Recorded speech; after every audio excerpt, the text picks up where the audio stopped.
Morbid Collective. Welcome to Criminal AF, and for those of you joining us for the first time, this is a true crime podcast.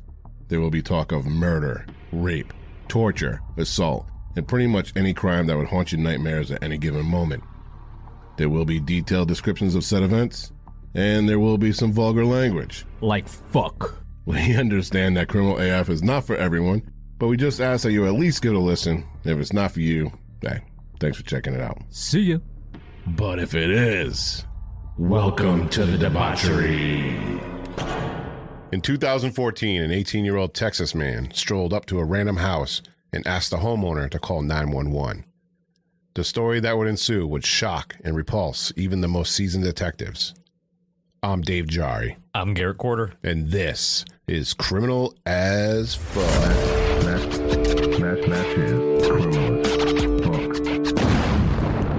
What's good, fuckers, and welcome back to another episode of Criminal AF. Once again, I am Dave Jari, and with me is my co-host, Garrett Quarter. How we doing? So I just want to touch on something real quick. In the last episode, Shitty Parents, I said that I would be having surgery on the 19th, and we'd be out, out of the mix for a little bit. Taking a little hiatus. Yeah. And honestly, I haven't seen you in a long time, buddy. No. You're looking trim and tight. Tight like a toy. Tight.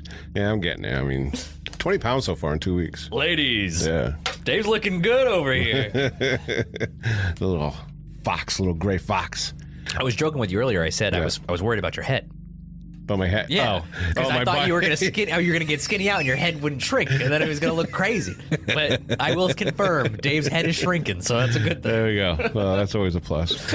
But I just want to touch real quick. We actually recorded that episode 2 days before my surgery in September. So I actually had surgery September 19th. It's been that long. And oh my god! I tried to get the episode out by my surgery date. Yeah. Because, there's a lot of editing and all this other kind of stuff. And I couldn't quite get it done. So, well, understandably. So the Shitty Parent episode released on October 2nd. So people were messaging me, hey, good luck on your surgery, good luck. Also, I'm like, oh, fuck, I already had it. So when we said in the last episode, we'd be on hiatus for a few weeks, that hiatus already came and went. So yes. I apologize for that, but thank you to everybody who messaged me and wished me well and everything. Everything's going great. I feel good. My food, I'm actually on the pureed portion of my staged diet. I can only take in 2 ounces of food at a time. I know he's over here drinking protein shakes. That's my dinner. That's my dinner. Got my protein. So anyway, yeah, that was my thing. Moving forward, I'm feeling pretty good. Thank you to everybody who, sent out their well wishes and whatnot. Now, Garrett, you went to Mexico during this little hiatus, right? I did. Me and the wife and a whole bunch of my friends went. And, dude, I got a story for you. Oh, shit. Uh-oh. Yeah, I thought I was going to die. What happens in Mexico? I thought all of us were going to die. Cartel shit? It wasn't cartel shit. Okay. It was more of sketchy places where shouldn't be. Anywhere, yeah. Yeah, you shouldn't be. Right. You're outside of the touristy area. Yeah. Oh, yeah. Our last day there, we were driving back to the airport, and we were with our taxi driver. It's like an hour and a half drive to there. And my two friends... From Tulum to Cancun? From Tulum to Cancun Airport. My friends speak Spanish, so they're bullshitting with this guy the whole way up, and I'm just sitting there like, fucking no clue what's going on in this thing. I almost spit out my protein shake. Our flight was delayed, yeah. So we had it was 6 hours delay. So we got there so early, so we had 8 hours to kill. Yeah. So the driver ended up, his name was Fernando. Oh, okay. He was like, oh, I'll take you to my brother's restaurant. I'll take you guys can hang out. And they were chatting the whole time, so they were like best buddies or whatever. Like, yeah, sure, why not? We'll go there. Harry? No, it was my buddy Angel and Juan. Angel. So I was like, all of us in the back of the car were like, I don't know. They're like, no, yeah, it's fine. Yeah. This guy the whole time was trying to hustle us, by the way. Oh, of course. Yeah, that's all he was doing. They see fucking Americans. Yeah. So that's why I was a little he tried to slide his six pack into my I was at the checkout line at the gas station. He tried to slide his six pack into my stuff. And I was like, whoa, what are you doing? He's like, oh, no problem. So he hustled the whole time, talking about how he spent all his money on beer and he needs to pay his wife $20. Can I get 20? Dude, it's wild. So character. So we start driving down back roads in Mexico. There's no you can see the resorts from a distance at this point. Oh shit. Yeah, just nothing there, abandoned fucking back roads, and then we get to a gate. barbed wire, and graffiti all over it. And you're stuck at this point. Yeah. There's no turning and back. I'm like, where's the fucking restaurant, guys? And they're like, I don't know. The driver gets out of the car, knocks on the gate, opens like a Game of Thrones trap door. What the fuck? And this dude who looks straight up like one of the family members of the Texas Chainsaw Massacre waddles up to the door. Old man, decrepit, missing eyeball, like the whole nine, crazy. What the full tattoos. fuck? And he's like, no. They start speaking in Spanish, and then he shuts the door and the gate opens. I'm like, we pull in, and then we pull into this open parking lot. Yeah. There's not one single car there, and I'm like, yo, guys, where's the fucking restaurant? like sketch the fuck out. All of us are like, and then my buddy who speaks Spanish is like, I don't know. He said it's down this road. I'm like, you motherfucker! Oh, this is how we die. This is what they say. This is exactly how they like. Dude, horror I would stories be are made. shitting my fucking pants. I was because nobody's like. What was Kelly saying? Kelly was bugged out, freaking the fuck she out. Bugged out. And then so he's like, I'm gonna go eat with you guys. Just leave your stuff in the car. I'll lock it up. I'm like, eat? What the fuck is going on? And yeah, leave your stuff in the car. Yeah, now we're in the swamps of Cancun at this point. There's no beautiful beaches. It's swamp area. And he's like, the restaurant's down there, and all you see is like swamplands encased in a boardwalk going all the way down into the swamps. I'm like, I'm not walking down there. Like, what are we doing, guys? Like, he's like, yeah, it's right down there. Just keep going. So we're like, well, fuck it. At this point, we're fucked regardless. So we start walking through the swamps. You can see alligators underneath I'm like, they're going to kill us and drop us in here and take all our shit. Dude, you guys are fucking crazy. Crazy. Finally, we get, and it emerges to this beautiful beachfront fucking, like, shack restaurant. Yeah. Everything it was safe as hell, but it was the scariest fucking moment in the world. They made their own nursery where they raise their own fish, and then you pick out, like, hey, I want that one. And that old fucking decrepit man took a spear and just went and grabbed the fish, filleted it, laid it over a hot coal fire, fried it up. It was awesome. We were feeding alligators. He was cutting up fish and giving them. And we were feeding alligators with a fork while they were coming up. And I'm like, where the fuck? What is going on? That was fucking crazy. Wild. It was crazy. It was a cool experience, but it sketched me the fuck out. Yeah. Well, I got to hand it to all of you for making it that far. Because I would have opened the door and rolled out. I don't care. I'm not fucking willingly going to my fucking death. No. Now, luckily, we were with people that spoke Spanish, so I guess he doesn't bring people there. It's more of there was no tourists there. Like the people that were there, you could tell they were local. Right. So it was like he just liked them so much on that hour-and-a-half drive that he was like, "Oh, we'll go eat." I mean, we paid for his lunch too. He's hustling. I'm sure. Yeah. But it was he ended up being a funny guy. Oh my god, dude. Crazy though. Crazy. How fucking wild would that be? Terrifying. Wow. Terrifying. Because you go and you go to the resort, then you do your little excursions and shit that are like based off of like the resort. Right. And you're on a bus with other people. The approved tours and this was just in the thick you guys went wild. We went out. We went off the radar. Yeah. Holy shit. Yeah. So that was my. There was a whole bunch. Obviously, it was a great trip, but that was just a funny ass story that I knew you would enjoy. Jesus. Okay. Well, I had surgery and Garrett almost got his head chopped off. I almost got thrown into an alligator pit. All right. We got to give a shout out to Terry Burke Wolin for upgrading her membership to the Zodiac tier. Thank you so much for being a valued member of our fucked up family. You can become a member of our debauch by joining our Patreon for as little as $2 a month for general support. Everyone gets access to our private Discord as well as ad-free episodes. And those who join the $5 tier or above, you get all of our audible, visual, and downloadable content. And for the higher tiers, you get all of this plus producer credits in every episode, some goodies thrown in like t-shirts, posters, coffee mugs, a bunch of different etc. etc. To choose your tier, just go to criminalasfuck.com and click on the support tab. There are other ways to support Criminal AF as well. You can visit our show on Apple Podcasts where you can give us 5 stars and leave a detailed review on why Criminal AF is the #1 true crime podcast in the world. You can also go to Spotify and answer the questions or polls that are posted with each episode. Also, you could be rocking our merch. Go get yourself merch. Yes, sir. There are tons of designs and products to choose from, and you can find them at criminalafshop.com.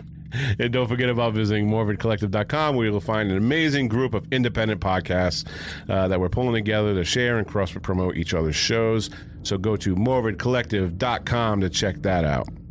I know you've been gone a long time, Dave. Yes, sir. So you haven't been checked down into Florida in a little bit, so we're going to bring you down. What in the fuck is going on in Florida?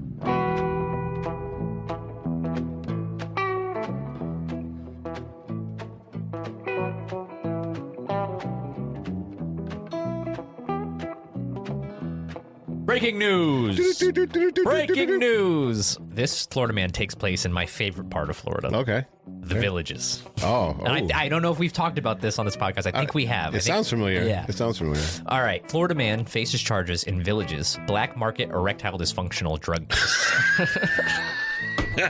If anybody doesn't know, the Villages are a over 65 community. Which makes it even better. Everybody has their golf carts and all that stuff. Oh my God. A black market. Black market fucking Viagra drug cartel going on in a 65 and over. Riding around in his golf cart. This place is like a town, though. They have their own grocery stores. You don't even need to have a car. Oh, really? Yeah, it's like it has its own shopping centers and all this stuff. It's huge. Oh, yes, I have heard of this. It's like its own ecosystem. It's like a giant community of 65 plus. All right, the Villages, Florida. Yeah. They literally call it the Villages. It has its own area code. Oh, good. A man from the Villages is facing a year in prison after allegedly stockpiling erectile dysfunction medication and is accused of planning to distribute them, according to Local 10, Orlando's news partner. Jesus. So he's got like a monopoly on the whole fucking... Yeah, oh yeah. Yeah. Oh yeah, he's If anybody wants their fucking Viagra, they go see this guy. Well, they party, dude. They all party. We'll get into it. Yeah. Reginald Kinzer, 77, had more than 1,800 erectile dysfunction pills sent to him, which he got without a prescription from a licensed doctor. So now we're talking medical malpractice, because that guy was not supposed to send... I mean, pretty much you can go online and... Yeah, and get 6 pills for your dose. He got 1,800 So pills. This was all at once? Yes, he had 1,800 pills distributed him. He must have a doctor in the family or something. Oh, yeah, for sure. Called his, like, nephew. What a shitty way to lose your medical license, though. Giving out Viagra. I know. Like, make it worth your while. I know, make it worth it. Like, perks, like, do something good. Ketamine, I don't know, something. The Justice Department says Kinzer planned to distribute the drugs locally and outside of Florida. According to the charging document, the drugs were found during a search of Kinzer's home by the Department of Homeland Security while executing a search warrant in 2018. No information was provided about why Kinzer is facing these drug-related charges now. A trial is expected to happen in November. He could face up to a year in federal prison and a fine of up to $10,000 if found guilty. Damn. It's not Kinzer's first drug arrest. Whoa, okay. He was arrested back in 2020 for possession of several drugs, including marijuana, MDMA, and psilocybin. He was found guilty in 2021 and given 3 years probation, according to Sumter County court records. Dude, so this guy likes to Viagra and Molly in the 55. He's running a whole fucking cartel in there in the fucking Villages. So if you don't know, Dave, okay, there is supposedly per square mile. This is the most STD infested area in the world. Per square mile, the Villages, because I guess it's like they just get wild. They're fucking down there. Yeah, and then you hang scrunchies on your golf cart, like the hair tie things. No, like a loofah, like a not a scrunchie. It's a They're like the shower scrunchies. Okay. You know, it's like a loofah or whatever, and what color you have on your golf cart is where how freaky you're gonna get. All right. So I brought how open you are. How open you are to swinging and all that stuff. Okay. So I brought up the colors right here. Okay. Oh, the Villages. There's a chart? There's a whole bunch of charts. There's pictures too of golf carts with them and stuff. So a white scrunchie is novices and beginners. Oh. Purple, voyeur, and people who like to watch. I would be purple. So you'd throw that purple scrunchie right up on there. Yeah. Put the balls hanging off your tow truck on your golf cart. Some fake spinners, dude. Jay would be you'd be a menace in a 65 and older. I'll be community. Walking around from head to toe in fucking purple. Gucci pajamas on, just riding around. Dude, actually, it doesn't sound like a bad life. In my purple golf cart. Playing shuffleboard and shit. Pull up to the shuffleboard where it's like, who wants to lose? All right, pink is a soft swap. People who like to do it with others in the room. Oh. Blue, lowest level of full swap. Those who can play well with others. Yellow is mid-level swap for those who want to have fun but are still nervous. Wait. So these are all full swaps, but it has different levels of... Well, yeah, pink was the less severe. So pink was you want to do it with people in the room. Okay, so it's like you and your husband and somebody else and their husband. Or, like a big... And you're not swapping. Blue is when it gets to full swap. So it's the low. Okay. Blue is the lowest level of full swap. Yeah. Those who can play well with others. Yellow is mid-level swap for those who want to have fun but are still a little nervous. All right. Okay. Black, full swap. Those who say that the hell with it and let it all go down. That's what. This is the cheat sheet. I don't know. And then a teal. Teal scrunchy means you're bisexual for those that want to increase their dating chances. Oh. So you have like it's a beacon of It's a what you are. Walking around. Dude, they get down. Like, say what you want. 65 plus. You've been with your partner for fucking 60 plus years. Yeah. knows? Celebrating your 50th anniversary. Yeah, with a nice orgy full of Molly and erectile dysfunction pills from your good man. You each go your separate ways and you go and fuck whoever the fuck you want. Cute. Your main man cancer came through with the blue pill. Yeah. You're like, damn, baby, it's gonna be a good night tonight.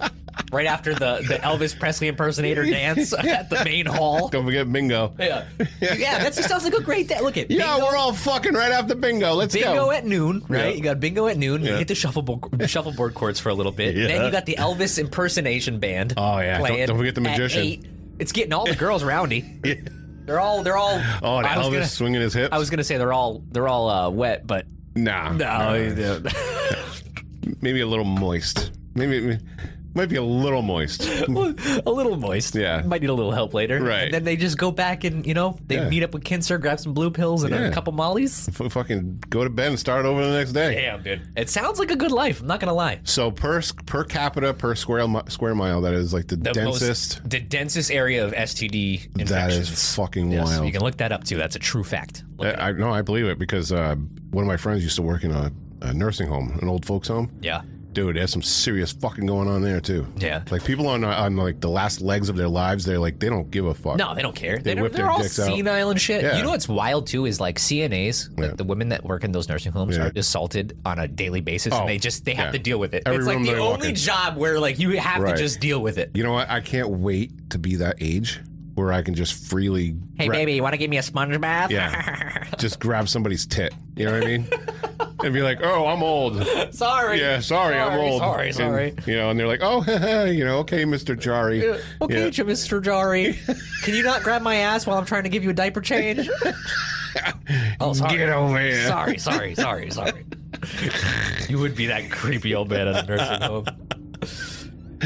Oh, my God. Funny. But, oh, shit. I mean, the Villages does sound like an interesting place. I do. I think I would want to live there. I saw a news article about I'm this. almost there. I'm almost 50. Yeah, you got a while before you're 65, but Oh, it's 65. Oh. 65 and older. Oh, I thought it was 55 and older. It might be 55. Bro, I'm almost there. Can you believe that shit? That just... Now, I want to put this into context. We're going to break away here for a second. Now, me and Garrett are really, really good friends, like really good.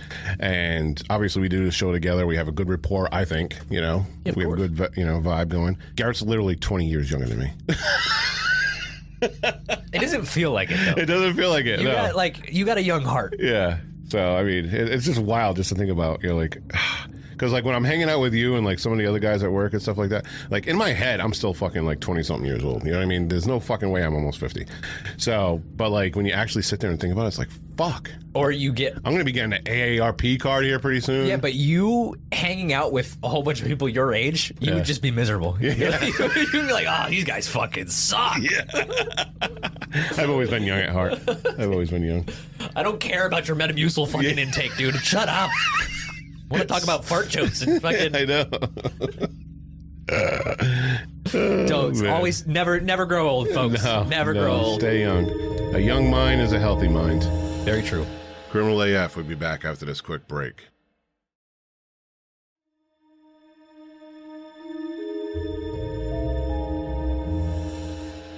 Now back to Criminal AF. All right, Garrett. Ready to do this? It's time to fuck this episode in the mouth. Yeah. All right, this is the case of a motherfucking virgin. No, the pun on that is great. Yeah. So he was a virgin who lost his virginity to his mother's dead corpse. Literally a mother. He's a motherfucking virgin. Yeah. I came up with that all by myself. Dude, genius. All right, but this isn't the only fucked up thing that happened on this day. So here we go. Here's the story. So on March 26, 2014, at 7 p.m., an 18-year-old young man from Corpus Christi, Texas, named Kevin Davis, left several scribbled notes in his mother's apartment before hopping on his bicycle with a plan to run away. He rode his bike through the night along the railroad tracks for approximately 10 miles when he dumped his bike and backpack in some brush along the tracks. He walked another 10 miles to the town of Robstown, where he decided he didn't want to run away anymore. Don't all kids go through that one time? Yeah. You tell your mom, hey, fuck you, I'm gonna run away. Yeah. And you pack a bag and then you walk down the street and turn right back around. I mean, I've done that a couple times. So. Yeah, well, when I was a kid, obviously we just talked about our ages and shit, but when I was a kid, we did the typical hobo stick. The hobo stick tied to the, with your clothes. And I must have ran away from home like 2 times. Fine, Mom. I made it to the corner and I sat there, waited for somebody to come chase me down. Nobody came. And I'm like, God damn, well, I guess I'll go back then. Fuck. Yeah, because your mom the whole time is go. Yeah, see you later. She knows you're going to come right back. Like, where are you going? What do you think? There's no way you're going to go. Yeah. All right, so about 10 a.m. the next day, on March 27th, this young man, Kevin Davis, he walked to a random house located on the 3800 block of County Road 61. A man by the name of Timothy Johnson and his wife had just let their dog inside and sat down to watch TV when they heard a knock on their door. Johnson got up to answer and saw Davis standing outside. Now, Davis had asked to use the phone.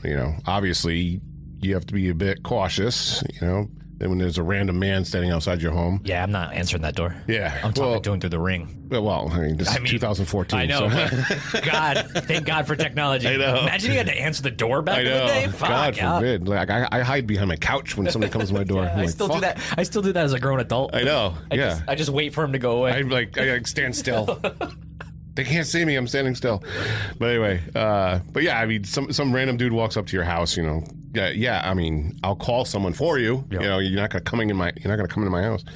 So Johnson was like, who can I call for you? And Davis was like, can you call the police? I have committed a murder. Holy shit. Yeah. What? So Johnson's wife immediately called 911 to report the situation to the Nueces County Sheriff's deputy, who was dispatched to the home. Now, while they were waiting for the police, Johnson stepped outside. Dude, this dude has brass fucking balls, dude. Yeah. And asked Davis again what had occurred, not believing him at first. And Davis replied, I killed my mother with a hammer. I beat her to death. So he continues to tell the guy that, he ran away and he rode on his bike on the railroad tracks along Highway 44. He told Johnson that he ditched his bike during the night and walked the rest of the way. He got tired of running, so he found the first house with their door open. Jesus. Timothy Johnson would typically not be home at this time. He would be at work. This is during the day, 10 a.m. This day in particular, he decided to take the day off to spend with his wife. Otherwise, it just would have been her home alone. Now, it's kind of scary to think that if the husband wasn't home... Yeah, there's always that what if. If he was still in that mood. Right. So, if Davis, showed up and it wasn't Timothy Johnson, it was his wife, Does that whole interaction go differently? Right. But now he saw Timothy and he's like, oh, you're a guy. I'm backing down, kind of thing. Oh, my God. Yeah, because, Kevin Davis, he's not an imposing man. I mean, he's 18 at the time, kind of shortish, skinny, not very imposing, So if we'll listen to bits of the interview coming up, but, he sounds like a decent young man, you know what I mean? So who knows? Well, he had to have given off a non-threatening vibe if he went outside to talk to him. Right. You know what I mean? So the sheriff's deputy arrives, and Davis confirmed what he told the homeowner, and he gave the address of his mother's apartment at Windrush Apartments. Davis was detained while officers rushed to 4322 Costa Riz Road, apartment 1707 in Corpus Christi to check on his mother, 50-year-old Kimberly Hill. Now, the door to the apartment was locked, so they had the manager open the door, and when they go inside, it was a fucking bloodbath, okay? They found Kimberly Hill's bludgeoned body, naked from the waist down, laying in her bedroom with a bloody hammer on the floor beside her. Saying earlier, you talked to some people, you want to get some stuff off your chest. We're here to listen to you. Why are you here? What happened? Tell us what happened. Well, have you Has anybody gone to the house yet? Do you really? We know what We have, but we want to hear it from you. or we have an idea. You're the owner of the house. He's like, have you been to the Start at house the yet? beginning, man. What caused all this? Well, the very beginning. Talk about a I blackout. asked my mother for permission to die, but rather It's like commit suicide. a Mortal Kombat It's sort of beating fatality. around the bush sort of thing. Because, well, that doesn't really matter why I wanted to kill myself. Sure it does. It does. I'm bored with life. I don't like life. I don't like people. I don't like living it, basically. There's really anything depressing about it. It just is what it is. And so, I wrote the note. I did. When did you write the note?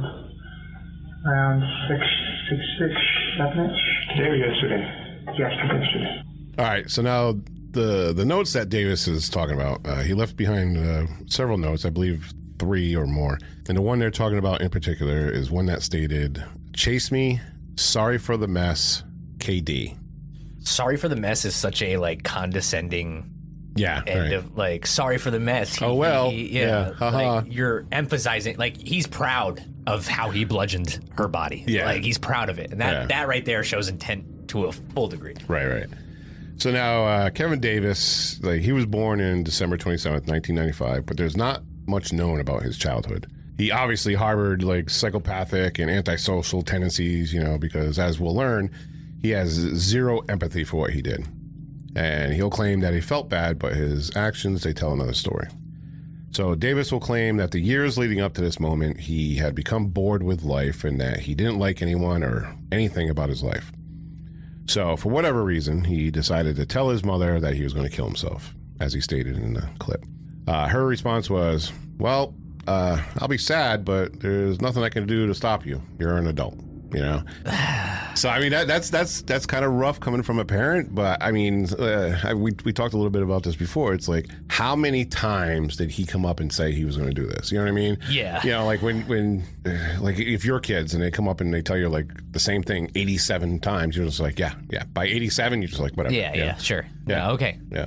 You know what I mean? So I don't know. I mean, that's the only way I could like put her response into some sort of rational, like, Yeah, and this individual Kevin definitely seems like he's done this once or twice too. Right. So I can, like, woe is me. Yeah. I'm fucking. I don't like people. My I don't life like sucks. the world. But I mean, just looking at, just hearing a little bit about him and stuff like that. I mean, he was obviously, he had no friends, Incel for sure. Yeah. He was basically went to school and stuck himself in a fucking room and never really associated with anybody. But all right, so her comment, her response to, his wish to kill himself, this infuriated him that his own mother could be so nonchalant about her son killing herself. What a bitch, right? So he changed his plan of committing suicide. And now he's going to murder his mother and his sister. Well, no, actually, I mulled it over. And then on a whim, actually, I turned it over, wrote a plan to kill both my mother and my sister, quite frankly, because that's always been a thing of mine. I'm a bit of a pervert. Is it like a fantasy? A little bit of a pervert. It is, actually. So, that didn't happen. The best laid plans never work out, apparently, or at least the one scribbled on a piece of paper, because she had decided she was sick of this stuff, and she was going to go send me to live with my sister again. I tried to strangle her with a cord, a ripped cord from a video game console controller. That didn't work, huh? What was this you thought was strangle? She was sitting on the couch watching TV. Okay. That didn't work out too well. She started screaming, and so I went to her room, opened a drawer at the very bottom to the right.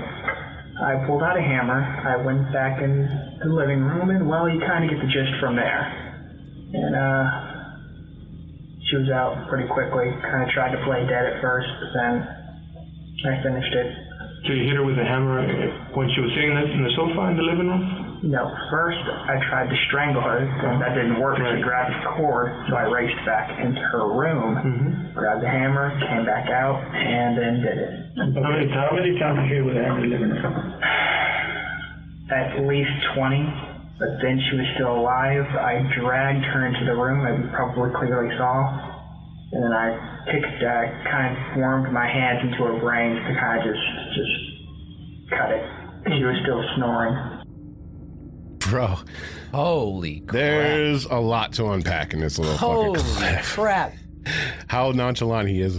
I stuck my hand into her brain and mangled it up a little bit so she was still snoring. Yeah. And that's not a snore, that's a body response of just dying. Yeah, we're gonna touch on that in a minute. But I mean, this guy. All right. So in his own words, he said, "It's always been a thing of mine. I'm a bit of a pervert." So meaning he's always had this fantasy about killing his mother and sister, which goes back to his psychopathy. That he didn't see his mother or sister as family members in the context of the majority of people do. He saw them as objects, like pieces of meat that he saw fit to be used. However. Another point during the clip, he states that his mother was sick of this stuff and was going to send him to live with his sister again. Damn. So, an obvious slap in the face, in his mind, like, who does this woman think she is? I'm not a fucking child to be sent around everywhere. Yeah. So, so he snaps and he tries to strangle her with a cord from a video game controller. She starts screaming. That didn't work. So Davis ran back to her bedroom, opened a drawer, and pulled out a hammer. Went back into the living room and began bashing her in the skull at least 20 times with the hammer.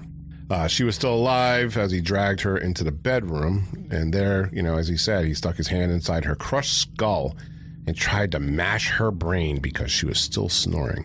Now, this is an interesting note. Like, this snoring... That's violent. Yeah. Oh, it's like a Mortal Kombat fatality. Oh, my God. So, it's a natural response to death. Okay, the snoring, or in this case, it's catastrophic brain trauma. Okay, so it's been called the death snore or the death rattle, and it's basically terminal respiratory secretions. Like everything in your body is pretty much stopped working except for your last handful or breaths. So bodily function. Yeah, so you're not swallowing saliva, you're not swallowing mucus, you're not clearing your throat. You just Yeah. So as the person is dying, the throat relaxes and the mucus and saliva build up in the throat. So as they take their last breaths, it sounds as if they're snoring like this. You would. You would. You're really painting the picture here on.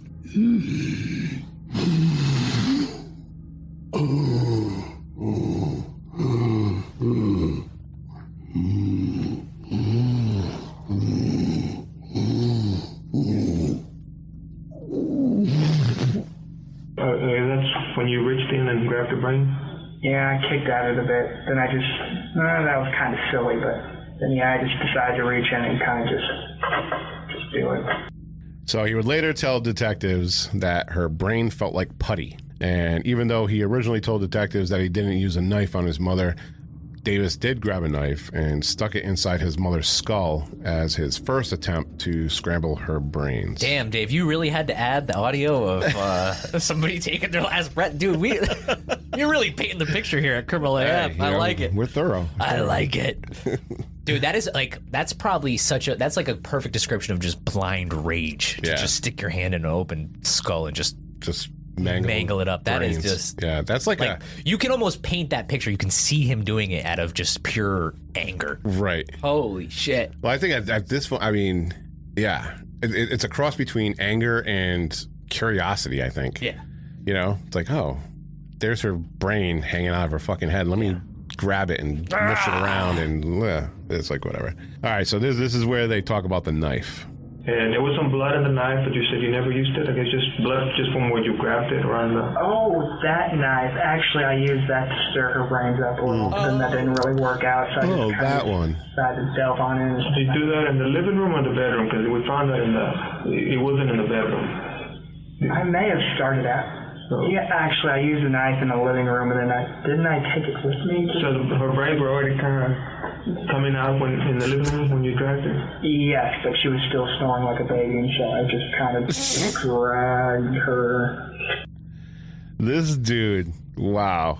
All right. So now what happens next takes this already disturbing murder to a whole other level. But wait, there's more. There's more.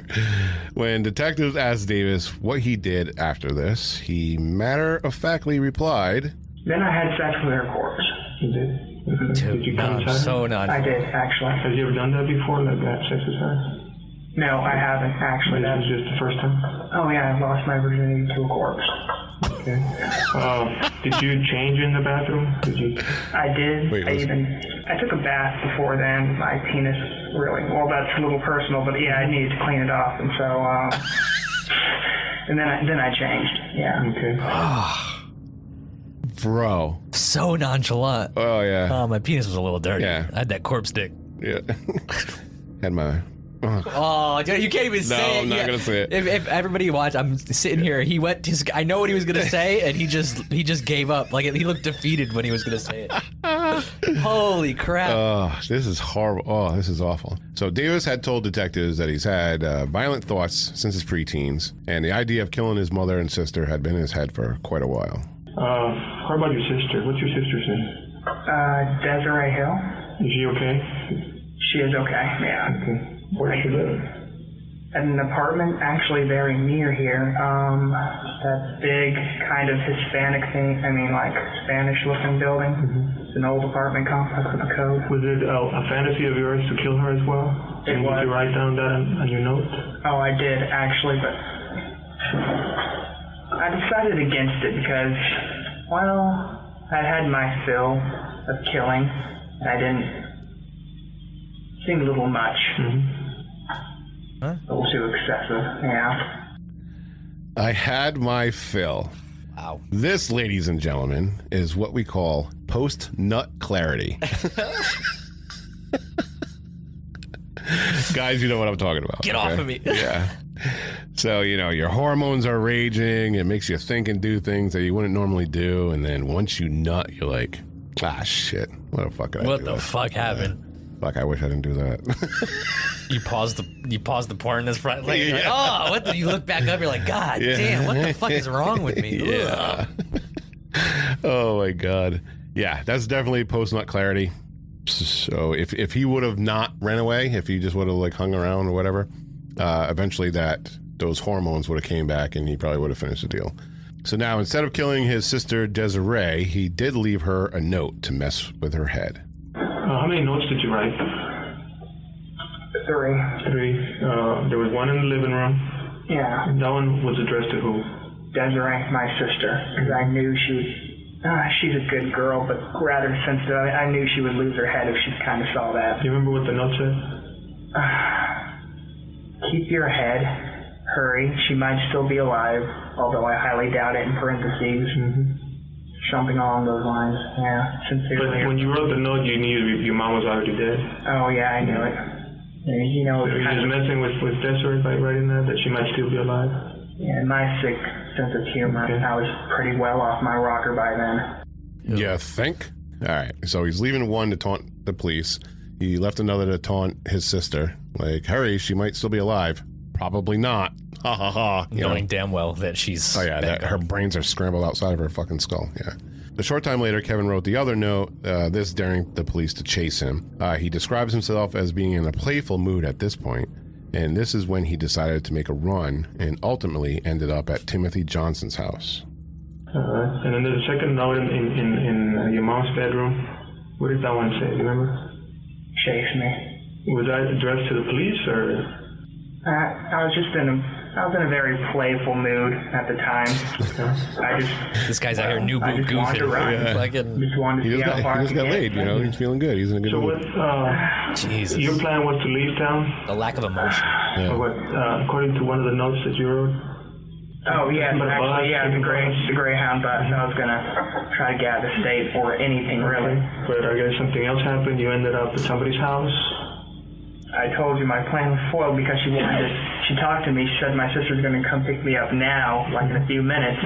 Go live with her, and that's when I said it's time to act, now or never. I see. I just went over to their house to use their phone, and then I was using their phone, so I thought I might as well tell them when they asked me questions. I mean, they had questions on using their phone. Where was this at? Where did you end up at? Ultimately, I ended up in the backwoods of a ditch. Here in town or out of town? Robstown. In Robstown. How did you get over there? In Corpus Christi, I biked halfway, and then I got to the train tracks, and then I ditched the bike in the thick woods, and then from the train tracks, I just walked. To Robstown? Yeah. Okay, and then you came up to was it like the first house that you saw, or how did you? Oh, How did you go to this house to use the phone? initially my plan was just to run as far as I can, but then I ended up crying my eyes out in like the thick woods, like, what did I do? And I realized, you don't know what you lost till you've already lost it. And so I sounds so fucking fake. Yeah, it is. I knew that my life fake. wasn't going to go anywhere, not anymore. So I just kind of gave it up midway. Yeah, what he says later just basically just Throwing out Hallmark greeting cards, right. statements that like the most generic. Right. Like, what am I supposed to say in this situation? Yeah. Oh, this is what I'll say. You don't know what you have until it's gone. Yeah. So like we thought, Davis claimed in a statement that he cried his eyes out, like, oh, what did I do? Yeah, bull fucking shit, because he totally contradicts himself in this next clip. You feel sorry you did this to your mom? In a way, yes, but I wouldn't take back what I did. It's strange, really. I did love her. In a way.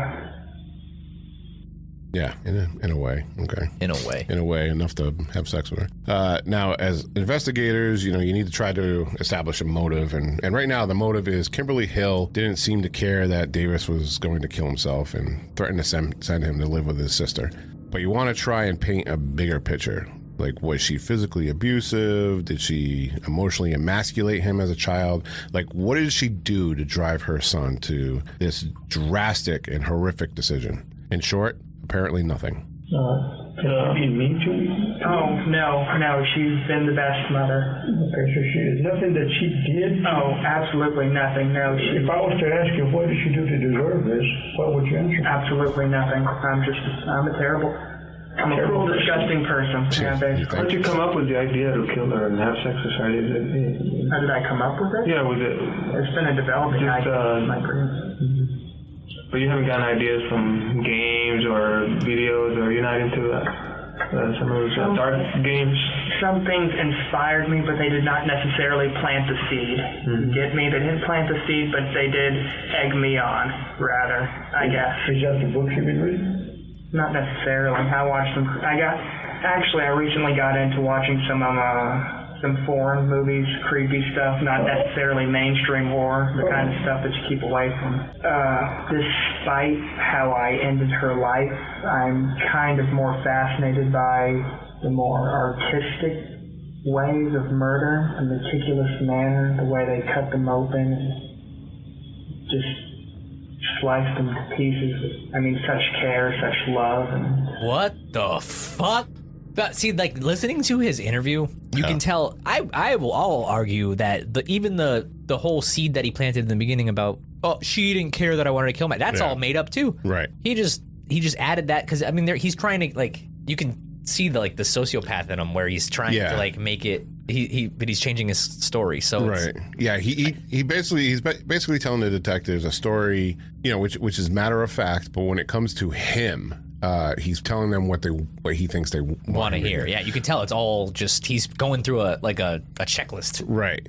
But he actually let it slip out a couple of times that this has been on his mind for a long fucking time. Said slice them up with love. With love. That is terrifying. Now, so this leads us to another discussion. We're going to break off just a second. Now, do you believe that video games and movies corrupt a young mind into committing murder? You've talked about growing up with the internet and watching cartel videos and snuff films when you were younger, but you've never murdered any. Well, not that I know of. You never killed anybody. Not that you know of. No, you do have Mohegan Park right down the road. I know what you're saying, though. Unfiltered access to the internet at 10 years old is a wild thing. Yeah. And, I think he actually said it. It definitely sparks interest, but it doesn't. It's not planting seeds. It's not of what murder, drives you. But you're definitely interested. So it's not like the 80s. Remember? Well, no, you don't remember. Faces the 80s. of Death? Well, no. There was this huge thing in the 80s where Metallica. And, that's all bullshit. They're like, oh, they got subliminal messages to commit suicide and blah, blah, blah, you know what I mean? They tried to shut the whole fucking thing down. A lot of this is people blaming something that's not just like he's doing. Right. Like with the whole suicide thing, it's people will claim they don't accept accountability for themselves. Yeah, video games made me do it, or music made me do it. That's not really the case. They're just trying to take the blame off themselves. Right. Lack of self accountability. Yeah. Yeah. Okay. Now, when I first looked at this case, I viewed it as a reverse Ed Kemper. Like Kemper went on a killing spree before he killed, yeah, this is my boy. Before he killed his mother. And Davis actually started with his mother, you know what I mean? And the more I dove into this, the more it became apparent that Davis, like, this kid would not have stopped at his mother, you know what I mean? Like, he lived in a fucking fantasy world where killing, dismembering, necrophilia, they all played vital roles in these fantasies. Yeah, if you look at the countless sons who killed their mom, they don't desecrate bodies. It's more of an anger thing, and it's quick and painless. I'm not talking about serial killers. I'm just saying when you hear about those stories that have gone viral. Yeah, what's that kid's name? They shoot him. They usually just shoot him and it's over. The one that talks like this. He was like 15 and he killed his mother. I know who you're talking about. I don't know. Beat her with a baseball bat or something. He talks like this. But it's... I can't fucking think of his name. There's definitely levels to this shit, right? Yeah. And like he just went off and fucking beat her and left. The fact that he mutilated her body and had sex with it, dude, this kid is twisted from the beginning. Next level. So that brings me back to what you were saying about Timothy Johnson not being home. Right. Was he really? Because he's going to say, I just wanted to use his phone, but who knows? Because, I mean, let's backtrack a little bit. Now, we talked about post-nut clarity, you know what I mean? Yeah. Like, he just killed his mother. He had sex with her. He, in this interview, he admitted to coming inside of his mother, and hence why he had to go wash his penis, you know, because it was all dirty. Not to be too graphic. Not to be too graphic, yeah. Not after what they walked into, but, right. you know. So, a normal guy, a normal, healthy man, if they nut at, say, 8 o'clock at night, they're ready to go by the next morning. Yeah. At least. Yeah. You know what I mean? So Davis, you know, he killed his mother, had sex with her, nutted, whatever, runs away. I'm in a playful mood. I'm going to fucking run away. New boot goofing. Right. So now the morning comes. Post-nut clarity has fucking worn off. He's a fucking psychopath. He just committed the thing that has been his fantasy for the longest time. Right. So you know he's got an itch for it. He got an itch for it. Right. So now he, like you said, you know, he shows up at Timothy Johnson's house, and yeah, if he wasn't home, like, what the fuck would he have done? You know what I mean? He might have got that itch again for sure. Oh, 100%. All right, so yeah, so like we were talking about, you know, he has this fucking wild fantasy world that he lives in, killing, dismembering, necrophilia, you know, they all played vital roles in this shit, and he talks about it a little bit here. You still feel like, well, you're done with your mom. You still feel like you want to keep on killing? To keep on, you know, the other fantasies? I came here to pay for my crime, so I guess I should continue with the truth. Truthfully, Yes, definitely. I would kill again. What else do you think you want to do? Bingo. Oh, no, rather, men aren't my thing, actually. Women. Yeah. That post-nut clarity when he got to the door and he saw Johnson. Yeah. He was like, ah. Yeah, men aren't my thing. Damn. Yeah. You just ruined my boner. I've never had a girlfriend. I tell you what, give me your fancy of killing a woman. What would your fancy killing would be? Your ace killing, what would that be? This is a little peculiar. I'm on camera. Okay, maybe dressing up in a nice suit, sneaking into her house, disabling her boyfriend. You know, yeah, I'd bring a pretty dress with me to dress her up in. Dude. This is not something you just pull off the top of your head. No. This is something you've been thinking about for years. I'm trying to think of, like, in a defense lawyer's aspect in this interview, and I'm like, dude, you're saying the wrong shit. Shut the fuck up. Like, what are you doing? You're literally you're giving the motive that you're fucking lock them up for the rest of your life. Yeah. Holy shit. I was always into strangling, but after that last blunder, I guess maybe something big and sharp would be more along my thing. So it's kind of key to point out, strangling is very personal. It's up close. Yeah. You're feeling that last breath. Right. So I think for him to have this fantasy for all these years about strangling a woman and then it not being successful kind of threw him off. Yeah. Maybe angered him a little bit, you know, which is why you didn't give me my thing. Right, which probably sent him in a fucking rage and resulted in his mother getting her fucking head bashed in, you know. Yeah. I could, I don't know, probably decapitate her, as I prefer my women dead. Jesus Christ. I'd dress her up, I'd stitch her up, kind of try to work the head back on, perhaps. Okay, he would chop her head off. Well, he would dress her up in a dress, chop her head off, stitch her head back on. Put her in a nice dress. Yeah. And have a beautiful romantic dinner together. And then I'd go to town and it would be a night to remember. What? Wow, bro. Fuck? Dave, what are you bringing? Why are you bringing me these stories, dude? Burn everything and run for the hills. Burn everything and run for the hills. Well, I mean, hey. right. Holy shit! Now- the now- guy just literally just reenacted his perfect murder. Yep. To the fucking detective. Oh yeah, this has been something on his brain for years, years and years and years. Criminal AF will be back after this quick break.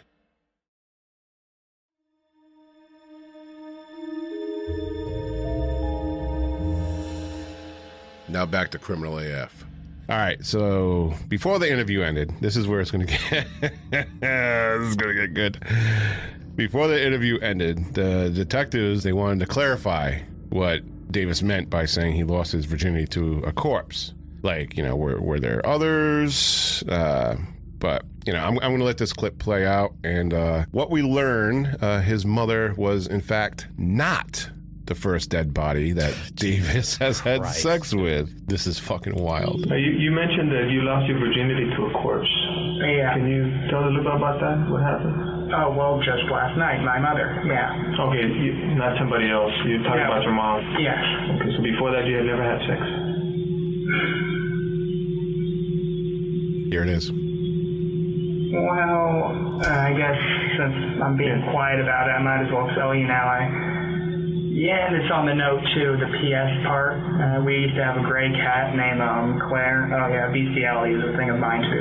Now you know. And so I strangled it, I drowned it, and then I cut it open, and you know the rest. And kind of get the rest.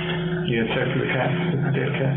Yeah, ripped it open, stuck it in there. Yeah. Ripped it open and stuck it in there.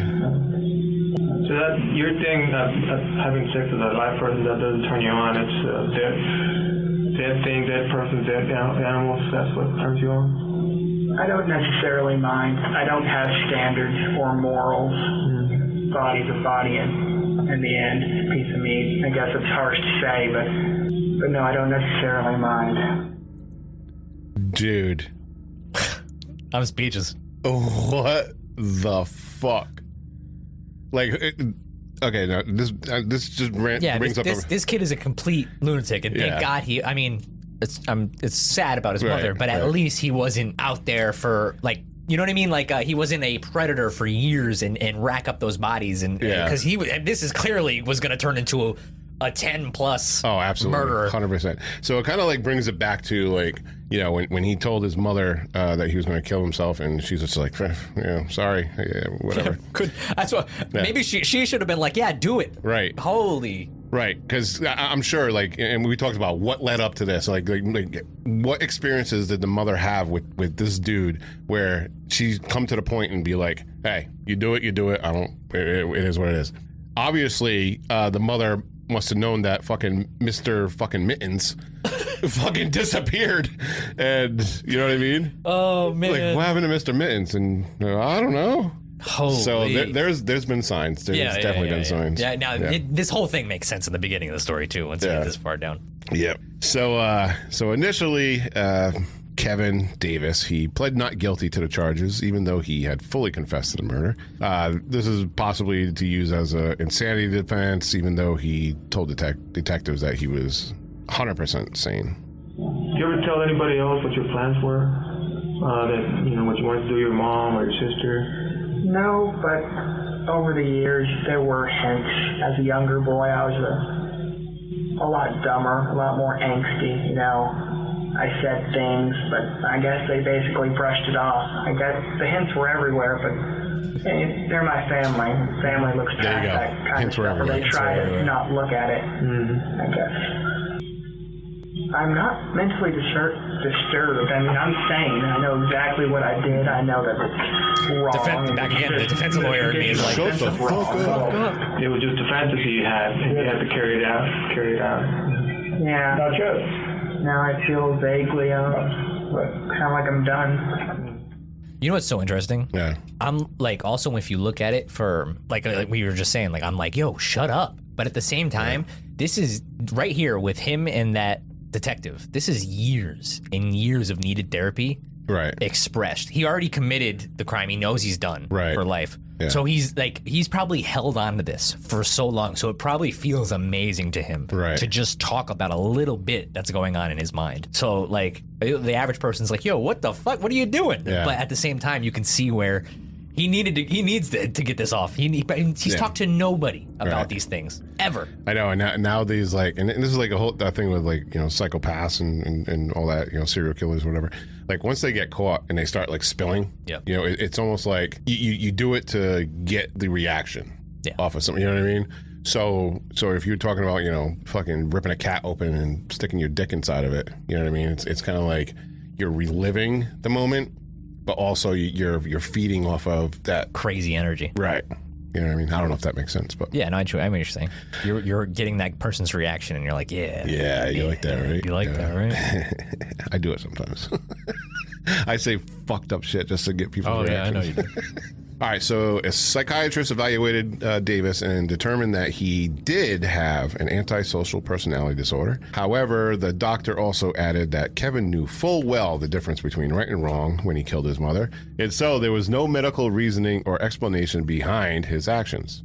During the trial, the defense called no witnesses, and eventually Davis ended up changing his plea to guilty, because you were. On October 8th, 2014, the jury had to decide Davis's fate. The death penalty was not an option in this case because the crime was not considered capital murder. I thought Texas killed everybody. I know. I was going to say, this is strange because I thought for sure Texas would be like... Yeah, Texas and Florida, they just like... Yeah, they're like, death penalty. Oh, you stole that Snickers? Yeah. Death penalty. Fucking, you're dead. Yeah, I'm surprised Texas and Florida haven't gone back to like, you steal something, they limp your hand off. They take in the town square, they just chop your fucking hand off. So it took the jury less than an hour to come back with... Guilty! with the possibility of parole. What? Yes, with the possibility of parole. Go figure. So he will actually be eligible for parole in 2044. Ladies, I'm coming for you. And he'll be Everybody lock your doors. Get your pistol permits ready. He'll be primed and ready. Oh, no. Right. I guarantee you when his parole hearing comes up, a judge isn't going to let this guy No, he'll never. Especially when he's like, oh, yeah, I'll definitely fucking kill again. Yeah, 100%. All right, so that'll do it for Kevin Davis, the motherfucking virgin. That's so good. Criminal AF. The motherfucking virgin. Wait. You know how like people say, oh, like I'm a virgin and a half? The cat counts as like a half. Oh. You know how like you're like, oh, I got the tip in, so I can't say I'm a virgin, but like, yeah, the cat counts. Well, yeah. So he's a motherfucking virgin and a half. He's a motherfucking virgin. Sorry, go ahead, keep going. End the episode. I'm sorry. He's a cat fucking virgin. No, because it's not. You got your virginity is with a person, even if it is your dead mother. Yeah. You can't claim losing your virginity to a goat. No, you can't. Can you claim it to a pillow? Or apple pie? No. Oh, I got a point. Okay. Well, those aren't living things. But actually, you know what? Leave this in the Spotify comments. Let us know. Yeah. Losing your virginity, does it count if it's an animal, a pillow, or let us know what it is? Jesus Christ. Our Spotify comments. We're not getting monetized for shit, Dave. No, fuck it. Hey, we're having a good time. Exactly. We're having a good time. All right, so... if you found what you heard was interesting... Thank you. Dave's bringing the best stories here on Chrome. Go to Apple Podcasts, Spotify, or wherever you listen to podcasts, and leave us a review or comment. Don't forget, comment. How do you lose your virginity? Place, time. Place, time. Where? With a goat, cow. Cat. Filleted cat. Filleted cat. All right, go ahead. Keep going.